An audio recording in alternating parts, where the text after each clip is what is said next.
One truck engine burns a quart of oil every 1,000 miles. Another literally catches fire. Today we're counting down the 17 worst truck engines ever built. Disasters so bad they triggered lawsuits and cost owners thousands. One engine became notorious for burning oil by 45,000 miles due to faulty piston rings. It was so bad that the 2007 Camry landed on lists of Toyota's least reliable models. Kicking off the list at number 17 is the Toyota 2 AZFE 2.4-liter inline-4, introduced in 2000 to replace the 5SFE. Another major flaw was cylinder head bolt thread wear on the back middle bolts, causing coolant leaks and overheating risks. The failures were so widespread that Toyota extended warranties on several models. Combined with age-related oil leaks, the 2 AZFE became a frustrating engine requiring constant oil level checks and costly repairs. At number 16 is one of the most popular truck engines, Ford's 5.4-liter 3 V-Triton V8, 2004 to 2010.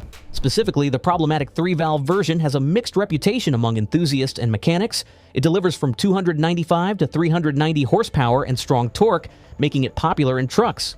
But several issues have led to negative views and inclusion on some worst engine lists, though that judgment is debated. Common problems include timing, chain tensioner failures, spark plug ejection, cam phaser faults, ignition coil troubles, and harsh vibrations. This engine was used in 2004 to 2010 F-15s, Expeditions, and Lincoln Navigators.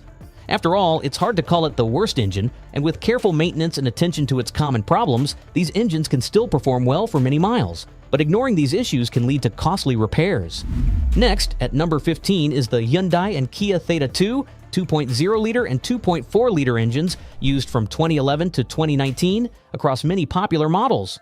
While these engines promise strong performance and good fuel economy with direct injection GDI, they quickly earned a disastrous reputation for catastrophic failures caused by serious manufacturing defects.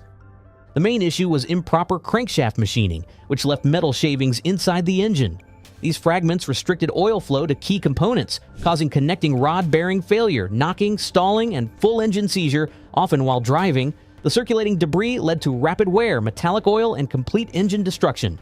Affected vehicles included the Hyundai Sonata, Santa Fe Sport, Tucson, and Kia Optima, Sorento, and Sportage.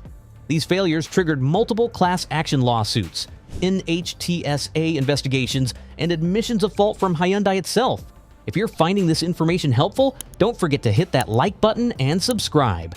Next up at number 14 is the Dodge 5.7-liter Hemi V8, introduced in 2003 and still in production today. While it earned early praise, including a spot on Ward's 10 Best Engines, certain model years exposed serious reliability issues that left many owners frustrated and facing costly repairs. The most infamous issue was the dreaded Hemi tick, caused by failed lifters chewing into camshaft lobes, often leading to catastrophic valve train failure. Spark plug fouling and misfires were also common, along with weak exhaust manifold bolts prone to snapping. Early models like the 2005 to 2006 Magnum were plagued with stalling issues, earning multiple recalls. The 2011 to 2012 Ram trucks were especially notorious for lifter failures, with 2012 standing out as one of the worst years. While later improvements helped, these problem years gave the 5.7 Hemi a mixed reputation, making specific models more of a gamble than a guarantee. At number 13 is Ford's 2.7-liter EcoBoost, introduced in 2015 and still in production with updates. Despite its impressive specs, many owners called it more of an eco-bust. A major problem was excessive oil consumption. Some drivers reported losing a quart every 3,000 miles, which is far from normal. The worst cases were engines built between April 2016 and January 2017. A defect in the cylinder head valve guides allowed oil to enter the combustion chamber and burn off, causing extreme oil use. Another issue was the oil pan on 2015 to 2017 models. Ford used plastic and sealed it to the aluminum block with just adhesive, which often failed, leading to fast oil leaks. Turbochargers also had a bad reputation for failing without warning, sometimes before 50,000 miles. Some unlucky owners faced full engine replacements shortly after buying their trucks. Not quite the built Ford tough reputation Ford aims for. At number 12 is the Chevrolet GMC Atlas 5-cylinder. GM thought it would be smart to build a 5-cylinder engine. The result? A rolling mess. This engine, produced between 2004 and 2012, was known for misfires, bad enough to make your truck feel like it was dancing down the road. The misfires weren't easy to fix either. Swapping spark plugs or coils didn't help much. Fuel injectors often failed, and even worse, valve seats would wear out for no clear reason. When that happened, you were looking at a full-cylinder head replacement, an expensive job, especially with a timing chain setup. This problem mostly showed up in the first version of the engine, called the L52. GM later released the LLR version with more power and improvements, but issues like timing chain wear, oil system troubles, and random electrical faults kept popping up. Eventually, GM pulled the plug, but not before this engine gave a lot of owners major headaches. Coming in at number 11 is Toyota 3.0-liter V63VZ-E. Toyota has a strong reputation for building dependable vehicles, but the 3VZ engine is a bit of an oddball. Produced between 1988 and 1995, it managed to be both dependable and frustrating at the same time. With just 150 horsepower, it lacked serious muscle, more sluggish than spirited. Towing anything substantial was a struggle, and the head gaskets had a bad habit of failing far too often. That said, if you treated the engine gently and kept up with regular maintenance, it could last a remarkably long time. Many owners managed to push these engines past 300,000 miles without major failures. It wasn't a powerhouse, but its simple layout made it relatively easy and affordable to maintain. Some owners ditched it for something with more punch, while others appreciated its slow and steady reliability.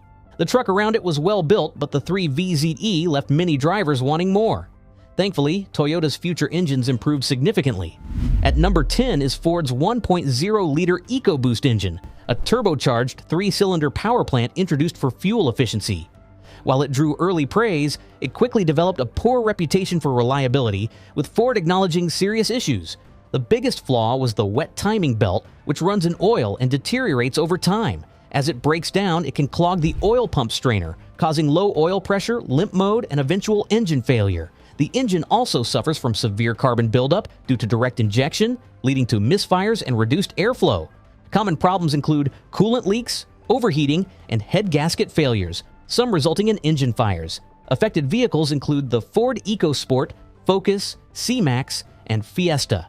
Between high maintenance demands and recurring failures, the 1.0-liter EcoBoost became a costly headache that frustrated many owners. If you're finding this information helpful, don't forget to hit that like button and subscribe. Next at number 9 is the Ford 3.8-liter Essex Weave 6, an engine with a troubled reputation and a long list of disappointed owners. Originally conceived as a diesel but converted into a gasoline engine, it inherited unnecessary weight without gaining any real performance advantage. Despite its supercharged variants making up to 230 horsepower and 330 pound-feet of torque, most versions were underwhelming, with just 193 horsepower and 225 pound-feet of torque in naturally aspirated form. But power wasn't the real problem. The Essex V6 was infamous for blown head gaskets, often around the 150,000-mile mark. When that happened, owners faced massive repair bills, including full gasket replacements, head bolt repairs, and internal engine overhauls. For many Ford owners, the 3.8-liter Essex V6 became a frustrating and expensive chapter, tarnishing Ford's reputation for reliability throughout the 1980s, 90s, and beyond. At number 8 is the Chevy 5.3-liter V8 with active fuel management produced between 2007 to 2014. It looked promising on paper, but in reality, it became a major headache for owners.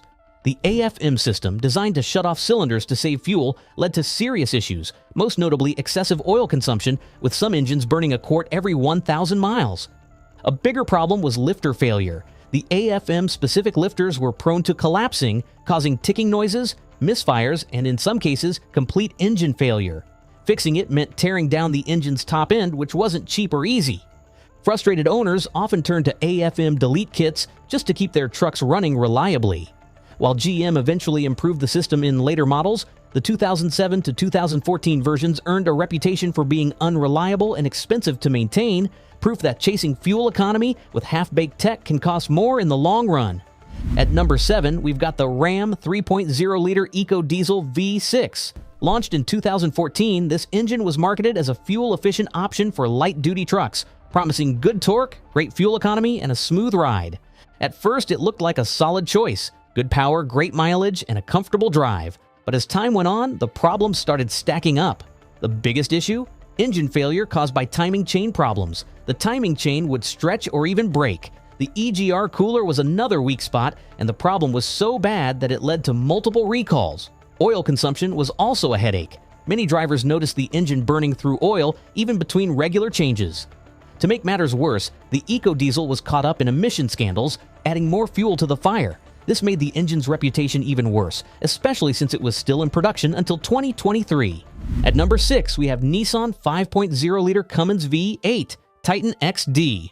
Despite the reputation of Cummins engines, this one was overcomplicated and unreliable, combining light-duty truck design with heavy-duty diesel components. This led to frequent mechanical issues, including fuel system and turbo failures, making repairs costly.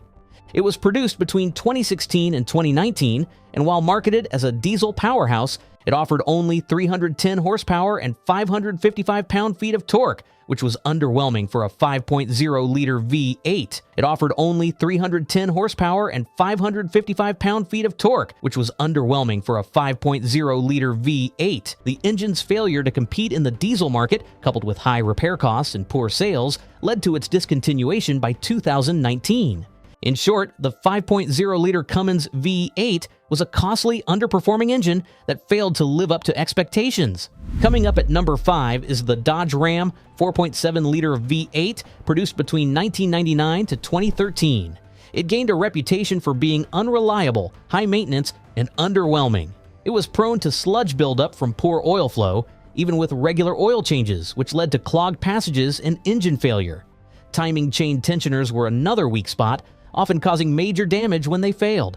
Overheating was common due to bad coolant circulation and frequent head gasket issues. This often led to warped heads or dropped valve seats, effectively killing the engine.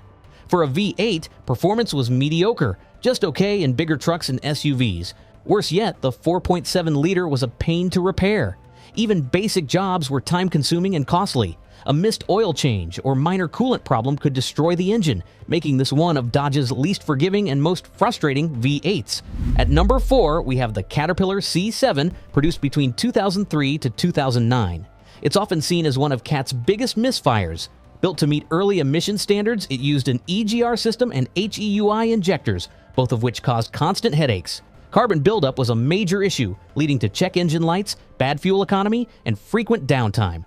The HEUI injectors were a known weak spot, failing often due to internal leaks or misfires. Fixing them wasn't cheap either, thanks to CAT's proprietary tech and the need for specialized tools. Performance wasn't anything special either, topping out at 330 horsepower and 860 pound-feet of torque. To top it off, Caterpillar left the on-highway engine game in 2010, making parts and support harder to find. What started as a promising engine quickly turned into a high-maintenance, low-support nightmare. Next, at number 3, is Cummins ISX, introduced in 1998 and sticking around until 2016. The Cummins ISX developed a bad reputation for serious reliability issues, especially in early models. Its EGR system was a constant headache. Clogged coolers and coolant leaks often caused overheating and costly downtime. Though meant to meet emissions rules, it hurt long-term durability. The engine also suffered from camshaft and valve train wear, usually due to poor oil flow or defective parts. This led to misfires, power loss, and even full rebuilds. Add in finicky electronics and sensors that triggered frequent derating, and the ISX quickly became a maintenance burden. Fuel system failures were common too, especially injectors and high-pressure pumps, which sometimes contaminated the engine oil. Combined with turbo and soot issues, the ISX gained a reputation for recurring expensive problems, making it a tough engine to rely on. If you're finding this information helpful, don't forget to hit that like button and subscribe. At number 2 is Ford 6.4-liter Power Stroke Diesel V8. The engine, produced between 2008 and 2010, made mechanics rich and owners poor. This beast diluted oil faster than a bartender waters down drinks. Your oil would look like chocolate milk before you hit 10,000 miles. Radiators leaked more than a politician's promise. You'd be refilling coolant more often than your gas tank. EGR coolers failed, causing coolant to mix with exhaust gases. Nothing says healthy engine like steam coming from your tailpipe. The diesel particulate filter, DPF, frequently clogged, causing excessive back pressure. Many owners experienced engine stalling or limp mode as a result. The engine used a dual sequential turbo system, but the turbos were prone to breaking down. It wasn't a question of if it would break, but when and how much it would cost. These issues, combined with high maintenance costs, earned the 6.4-liter Power Stroke a terrible reputation. Taking the top spot for worst truck engine is the Chevrolet 350 diesel, also known as the GMC 5.7L Diesel V8 or Oldsmobile LF9, produced from 1978 to 1985. Rushed to market during the fuel crisis, it was basically a gasoline Oldsmobile 350 block converted to diesel without proper reinforcements. Using only 10-week head bolts per cylinder caused frequent head gasket failures and warped heads. It kept gas engine internals instead of forged diesel parts, leading to common bottom-end failures under load. Poor fuel filtration made injector pumps fail often, a costly repair. The engine produced just about 120 horsepower and 220 pound-feet of torque, resulting in slow acceleration and difficult highway driving. Cold starts were unreliable, and limited diesel infrastructure added to problems. The result was massive reliability issues, lawsuits, lost consumer trust, and lasting damage to GM's diesel reputation in the U.S., haunting American diesel passenger vehicles for decades. From oil-guzzling monsters to complete engine failures, these 17 disasters prove not all trucks are built tough. Did we miss one? Share your experience in comments. If you found this video helpful, don't forget to like and subscribe. See you in the next video.